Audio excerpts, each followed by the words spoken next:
Welcome everyone to our second online AGM. Who thought that we'd be doing this, but here we are again. It brings me a lot of pleasure to see so many of you registered. I hope you enjoy this short presentation. Let's chat about the year that was, and I'd like to say a big thank you to the committee and the executive team. Cohesive is the best way to describe us. It's been such a wonderful team to be working with in a difficult year, and I look forward to a year ahead. We've had some really difficult challenges, all of us this year, and our increased ability to pivot is really obvious. We've had some very exciting national finalists and award winners. We've really scooped the pool. It's been giving me a lot of pride to see so many REBAA members winning awards and being nominated. So congratulations to you all and to the teams behind you. Now, we've had a net member increase, which is no small feat in a pandemic.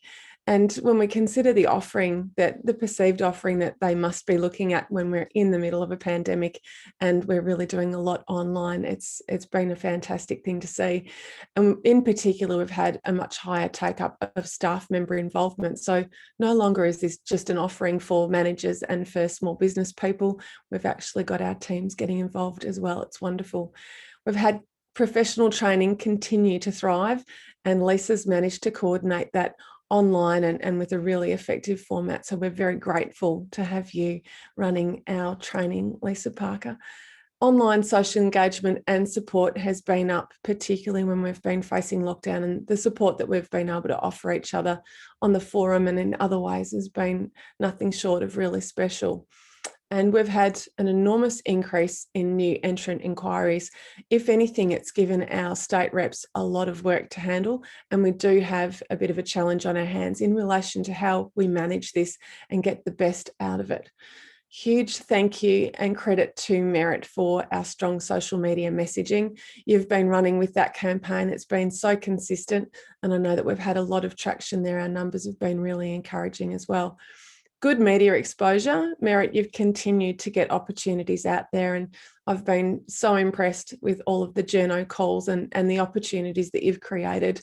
And our most recent journalist collaboration effort was great. We were able to fly up to Brisbane. It was the first flight I'd been on in quite some time. I almost felt strange boarding a plane, and being able to meet with the team from The Australian and put together some ideas for things that we can put out there was really exciting. Now, the year that was, in terms of what we've all been navigating at the coalface, we've had our capital and regional cities showing enormous capital growth. In fact, it's the first time in a long time that we see all of the green arrows on the chart, and we've had enormous regional booms for lots of different reasons. Obviously, we've had a bit of an exodus from some of the cities during COVID, but we've also had super low interest rates and investors turning their attention to areas where they are actually getting growth and yield. And a lot of these investors that are managing to get positive cash flow properties are also experiencing growth. So it's been a really heady case study when we've looked at the regions over the last year. Runaway prices in some of our cities have really kept us on our toes and surprised all of us. Melbourne, Sydney, Brisbane. We've also got Perth, Adelaide, Darwin, and in particular Hobart really giving us a run for our money. COVID escapes have been a popular discussion point, and a lot of us have experienced that with some of our inquiry circling in on holiday hotspots, coastal destinations, and tree change opportunity. In particular, we've seen the return of investors. I've got some charts to share with you, and strong consumer sentiment has really made things so hard for buyers out there, and obviously for buyers agents as well. Fear of missing out has been a really strong one to contend with. Limited listing numbers, so the available stock out there is really difficult to try and muster.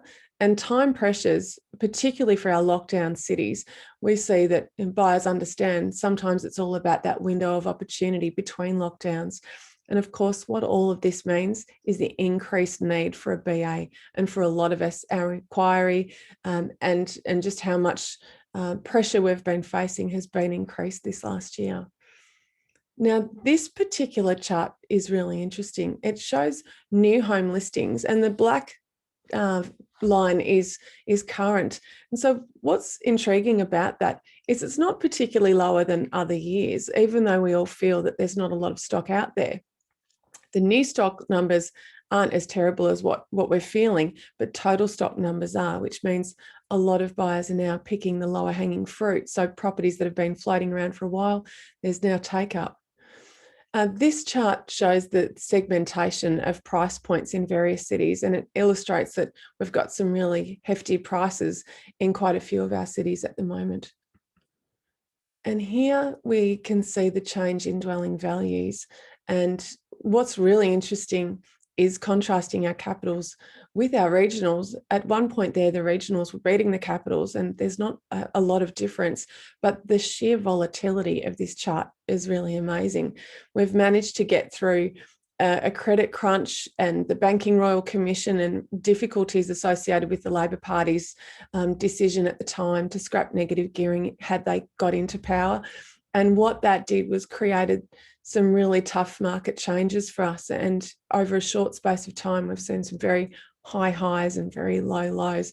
No wonder the consumer market is quite frazzled by all of this. It's been a really crazy time to navigate these past 2 years.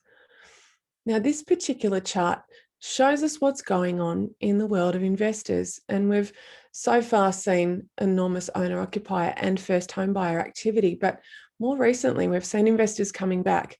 Their numbers certainly aren't challenging owner-occupier numbers yet, but it's a dramatic change from 2016 onwards when they just about dried up. Credit availability was really tough, and just getting their hands on money was so difficult that investors really weren't around at that time. Now we've seen not only an uptick, but it seems to be on the increase, and that's in response to eased credit conditions, super low interest rates, and a lot of positive sentiment around the property market. Now here we can see consumer confidence, and this is a really telling chart. And in particular, the change in confidence after COVID struck and we got our head around what the impact was for the Australian property market, or at least the perceived impact. And that's a very sharp change. And it just goes to show why the previous chart was showing such volatility. And here we have changes in rent. And this is a bit of an alarming chart because we have a bit of a national housing crisis and it's speeding up on us, and it could take things by surprise. We have areas that have experienced very high increases in rent. And if we back out down here, Melbourne's apartment market, and we've got an oversaturation there of apartments, a lot of the capital cities, and in particular the regions, are showing a sharp increase in rents. And unless we can find other solutions, our government will need to really focus on how to bring investors back, because it will become a real burning issue. And here, this particular chart just shows the correlation between recessions and slowdowns and unemployment rate. And the unemployment rate can be particularly alarming for buyer sentiment and purchase activity. And the COVID period of time here is much shorter than any of us would have imagined, particularly when we compare to the recessions of the 80s and 90s. I thought that was a really telling chart, and it certainly demonstrates resilience. Now, the year ahead, I want to thank our loyal members, and I hope that we have a chance to celebrate our milestone 21st birthday in February. But it's wonderful to have you all hanging in there and showing our industry association such loyal support in really difficult times. We'll be reaching out to other good BAs nationally. We want to continue growing our membership base and attracting great people. And we will maintain a firm focus on differentiating our REBAA members from the rest of the pack. And we have collaborative and targeted efforts continuing with journalists, getting our name out there and being able to be present and have a regular array of media appearances is really important. Merit's work is just fantastic. Supporting our state reps with the increased inquiry from new market entrants is really vital, because they are literally getting smashed with inquiry every single week. And we need to find a way to recognise the really good newcomers and demonstrate that we can support them, but also manage fighting that good fight in relation to the short course licensing issue that we have. Now, we are making inroads with that fight. We've actually got members doing more than making a bit of noise. They've got channels into the regulators as well, and the regulators are aware of what's going on, and it's a continued fight, but we won't be giving up on that. And targeting promising new entrants is really important, and we've got to work out a way to be able to embrace them. We're not an RTO, but what we can do is offer industry support and point good people in the right direction when it comes to training and mentoring, and potentially looking at how they can skill up with other external courses. And continued training opportunities and member benefits is on our to-do list. We've enjoyed being able to see Lisa deliver training to you, and that will continue into 2022. Now, today's AGM, we hope you enjoy our updates, and in particular, our two guest speakers, Michelle and Alex. We're really excited to listen to your presentations, and we really appreciate you giving us your time. We'll have a catch up after the formalities, so get out your glasses and pour yourselves a wine or a refreshment, and watch out for our lucky door prizes throughout our AGM today. And lastly, thank you to all of our members for your loyalty, and especially our committee and AGM and Claire Corby for helping pull all of this together. You're amazing, and it's very appreciated. Enjoy, everyone.